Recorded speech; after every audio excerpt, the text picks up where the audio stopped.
Um, the policies actually produced a whole program, and I'm going to focus here on what is known as the Phoenix Program, which was run by the CIA in support of the Army of the Republic of Vietnam, that is the South Vietnamese Army. Right. So going back to, remember, the ARVN, the South Vietnamese Army that's fighting the North Vietnamese, the North Vietnamese Army, the NVA, the North Vietnamese Army NVA, right? So the CIA comes in to support the ARVN, and they provide the support increasingly in a program which is called the Phoenix Program. And it is not known until late. I mean, I remember reading about it, must have been the mid-70s. And then the first real substantial documentation of it came out in the late 70s, early 80s, in a book called The Phoenix Program, which was quite famous. And it was designed to use the same tactics. The program was designed to use the same tactics against the Viet Cong, the insurgents, guerrillas in the South, that they used on the local villagers. So you'd have, say, the Viet Cong would come into a village and say, you know, we want you to store rice for us, or else, bad things will happen.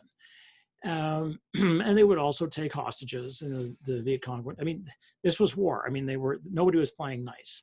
So the Viet Cong would come into a village and they might kill somebody. They might torture people, and so on. So they weren't your friends, unless you joined, right? In which case you were with them. But then, of course, you had to stay alive because the Americans controlled, well, they looked like they controlled the territory, right? So the VC in the South used terror to keep people in line. And the Americans were like, well, if it's working for them, we'll make it work for us. So they began to use, and this is hotly debated, how much they used it and so on. There's another book recently by Nick Turse, Turse, called, I think it's called Kill Anything That Moves. I think that's right. And it's a documentation of these kinds of sort of extra legal slaughters, which basically nobody ever kept track of. They're like, okay, we just killed another bunch of towns, villagers, who were probably civilians, but they were suspected of being VC. So, or we couldn't turn them to the American side, or they wouldn't join, whatever.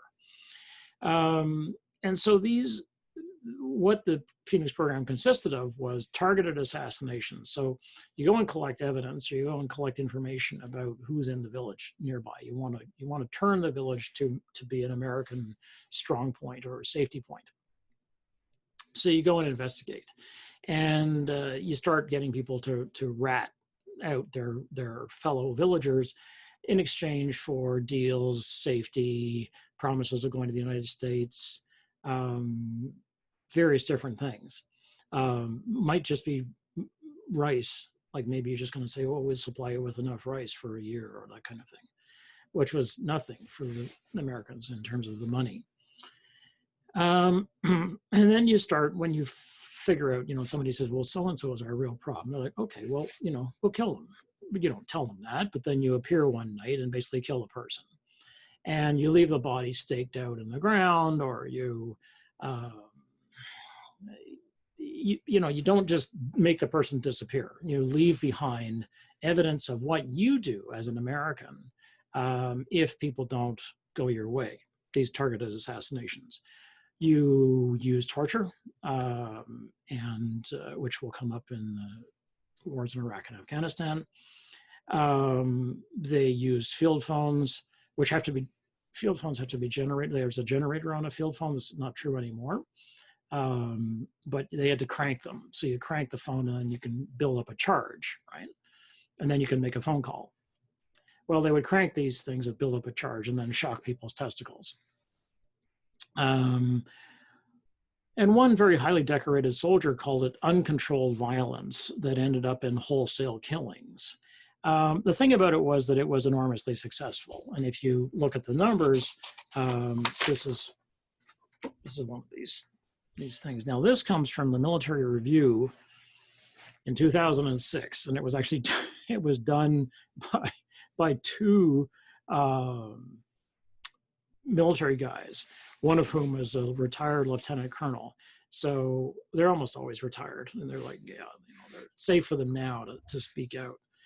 It's very, very rare to have acting military speak out about these kinds of things, because it's the end of their career, and they have to be prepared for that, basically. And to get a dishonorable discharge, very tough to get a job after that, unless it's tough. I mean, it's like being a criminal.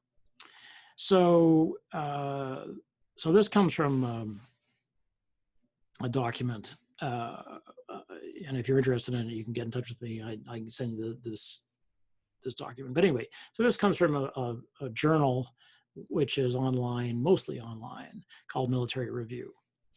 It says between 1968 and 1972, Phoenix, the program, neutralized, and they don't use that term ironically, they use it straight up, so they don't put it in quotations, 81,740 VC.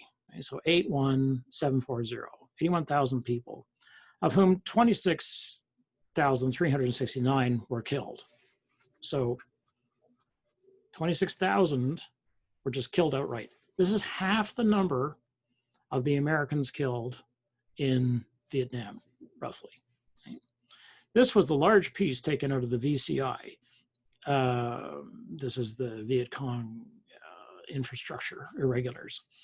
And between 1969 and 1971, the program was quite successful in destroying the VCI, it would be the Viet Cong, as I say, organization, in many important areas. However, these statistics have been used to suggest that Phoenix was an assassination program.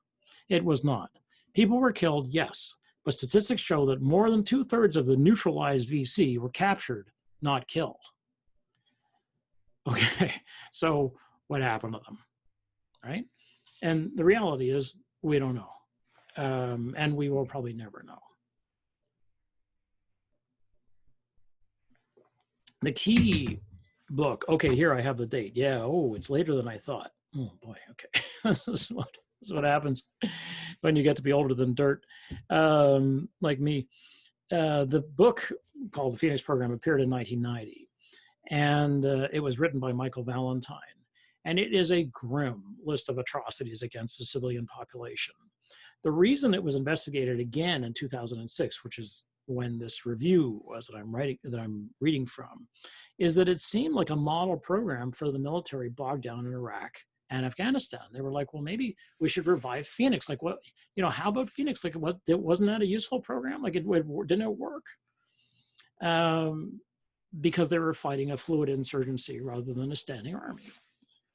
The RAND report and other documents scrub Phoenix. So if you look up the RAND, and this is where the RAND is very important, because it produces a particular worldview's take on these military policies. Looks at it and says, Phoenix was a success. It was clean. Nobody was, the people who were killed with due cause. They were righteous kills, they would say now. And so on. When we consider that it was, first of all, I'm talking about Phoenix now, a covert war, that it included 2, targeted assassinations, torture, and terror killings, and 3, went way beyond the war's initial mandate. Like, this is what's called mission creep, where you start off to say, we will go and free the Vietnamese, and you wind up, in the name of the freedom, killing 26,000 of them, and God knows what happens to the other 60,000, basically, who are just sort of made to disappear. Then we're looking at something which falls clearly outside of the line of jus in bello, right? And that's, so to remind us, this is what we still have our eye on, right? Which is, how are you fighting the war? Is it just? Because we are no longer at that point. That is the end of this section 9.3.